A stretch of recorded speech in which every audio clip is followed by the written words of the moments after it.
What would you say if you only had one thing left to say?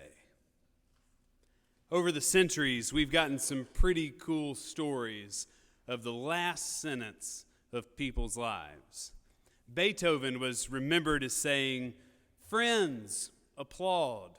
The comedy is finished." Now, these are much disputed last words of this German composer, because they're actually the final line of an Italian comedy if you ever went to live theater. But Beethoven died on March 26, 1827, after a long illness, and it's said that he said, "Friends applaud. The comedy is finished." Now, Nostradamus, he was said to have said, "Tomorrow at sunrise, I shall no longer be here." Now, say what you want about his prophetic powers over the course of his life, but he got that one right.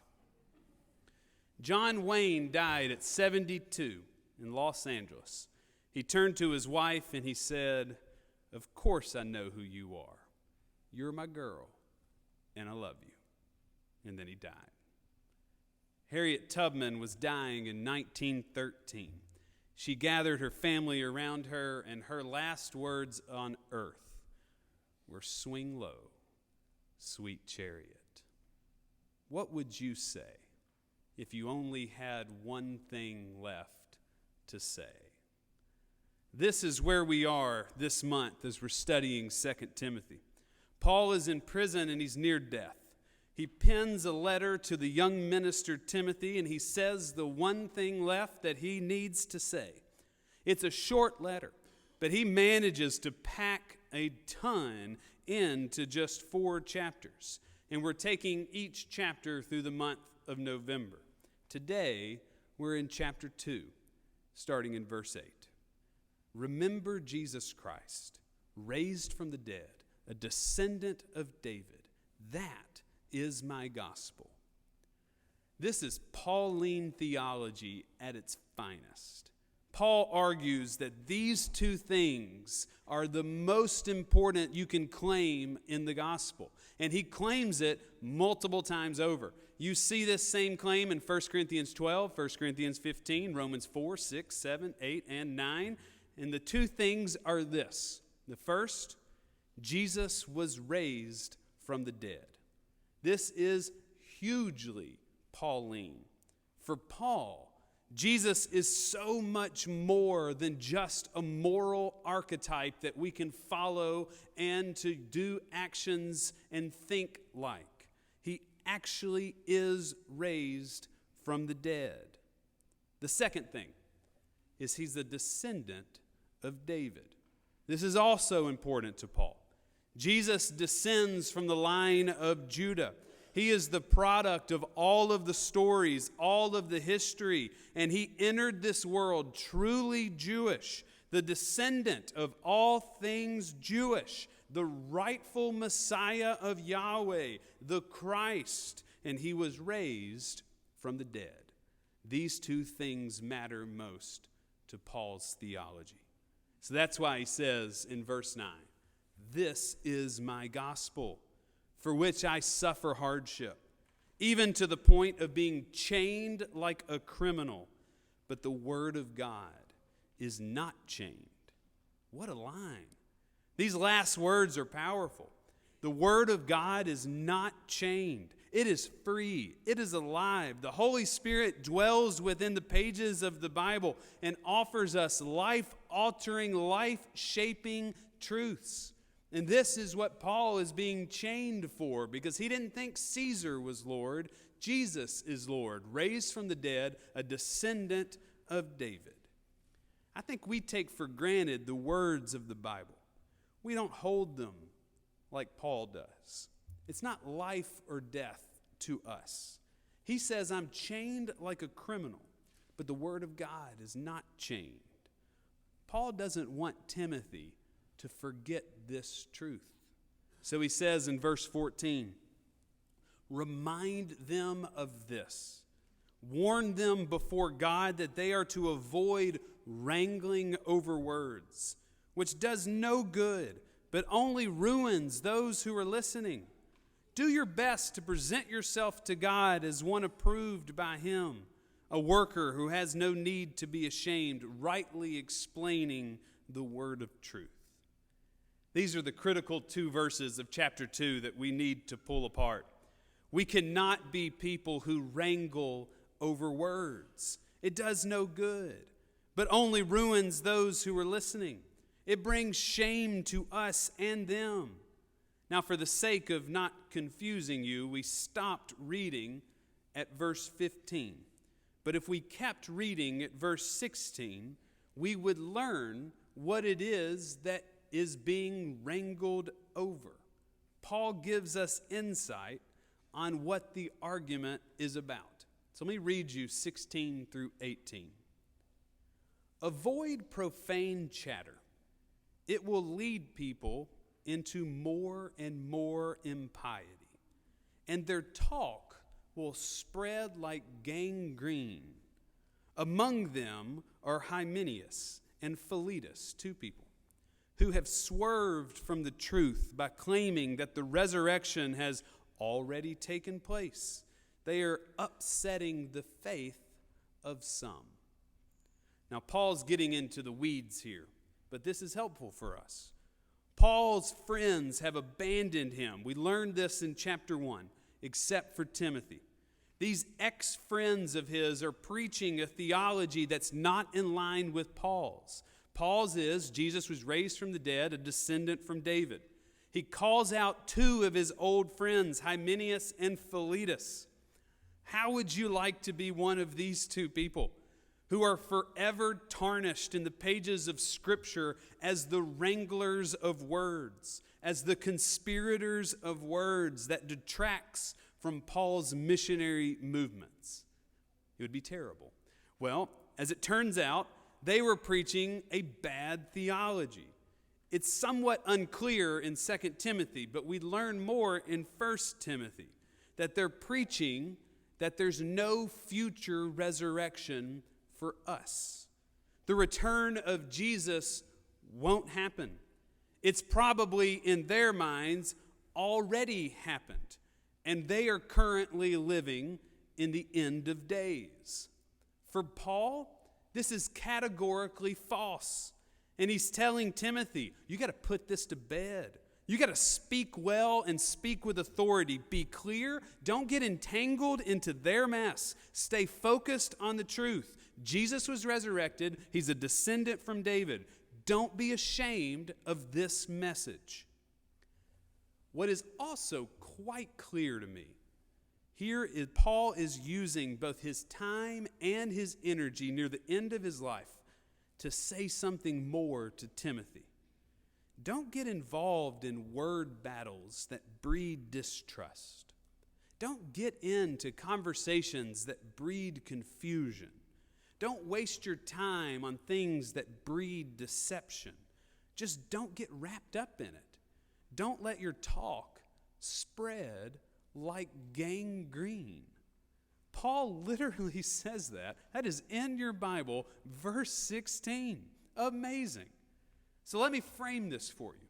Paul's about to die.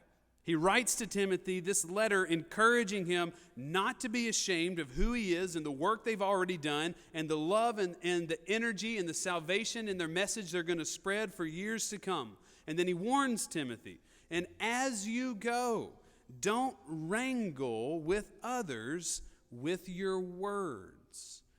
Don't upset people's faith by the way you speak to people. It will only bring shame on yourself and the movement that we're building. So speak truth, but do it in love.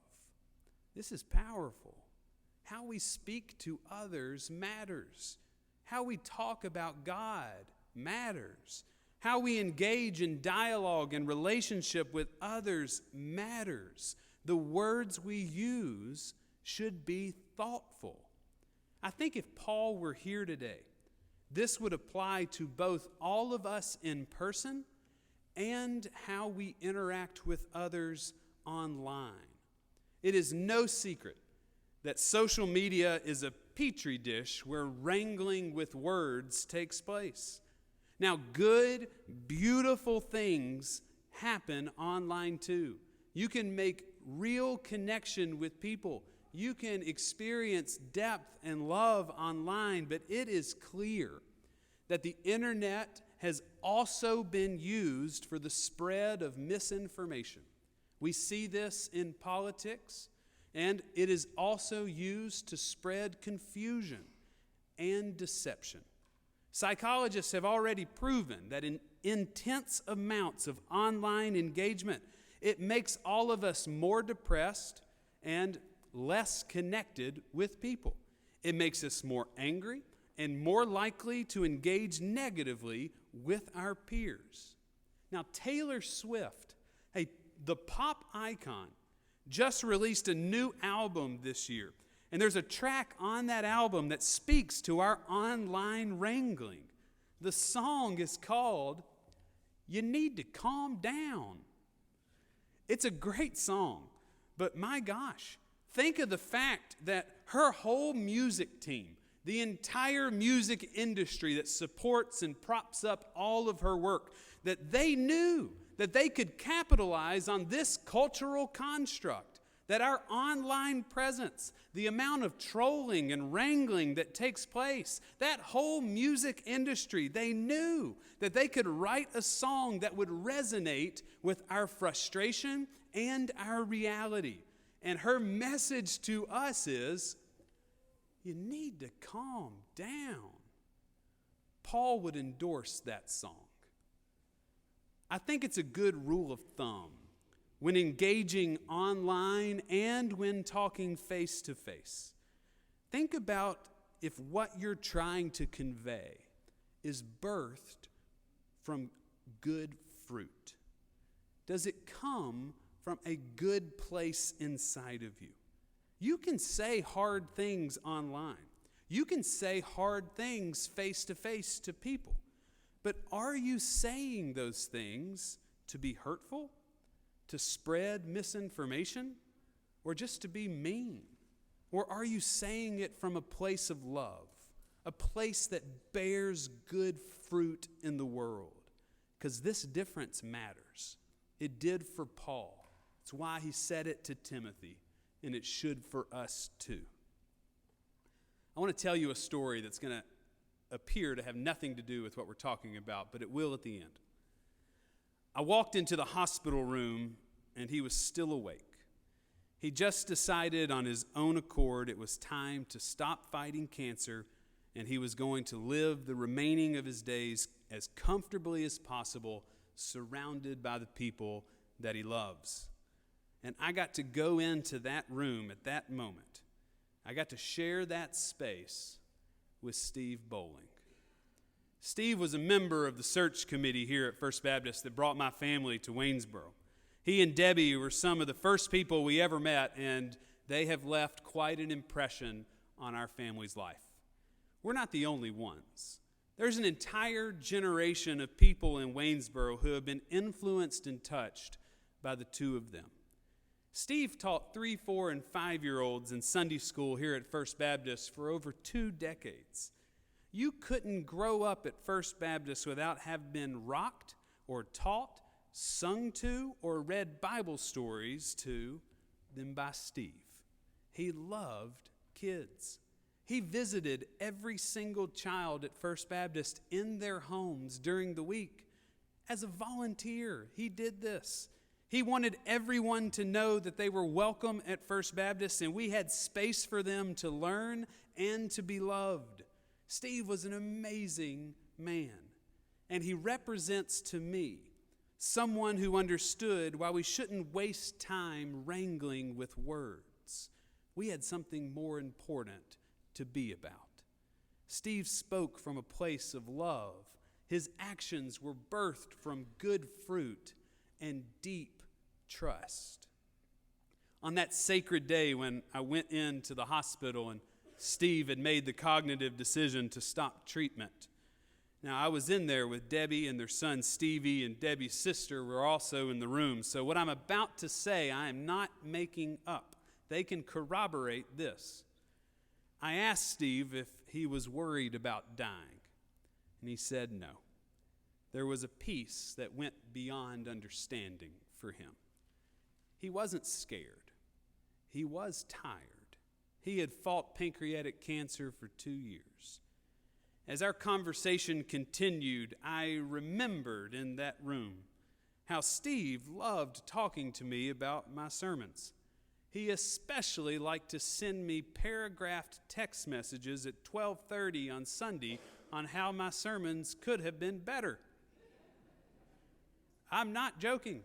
Every single week that he missed church during his cancer treatments, he would listen and respond, listen to the podcast of the sermons, and then respond to me with how they could have been a little better. Not in a mean way. He didn't wrangle over words. He spoke truth in love. He understood the depth of words, and he always found what I was trying to convey, and he always offered a redeeming comment back to me. It's a very holy engagement to talk with someone at a deep level. In that moment in the hospital, I remembered that I would be preaching 2 Timothy in the month of November. So I asked Steve, what would you say if you only had one thing left to say? He laughed at the stupidity of that question. How could you summarize life in one sentence? But he thought for a second in his whimsical way, and he said, tell them this, just live. In those 2 words, such depth became present. Just live. Don't miss the wild and precious life because you're wrangling with others over how they ought to live their life. Don't let anxiety or fear force you to miss what God has put right in front of you. Just live. What we say and how we say it, it matters to both our faith and our witness. Steve Bowling knew this. So perhaps the best way that we can summarize 2 Timothy 2 is to remind ourselves, if we are wrangling with others over words, then we need to calm down and we need to learn to just live.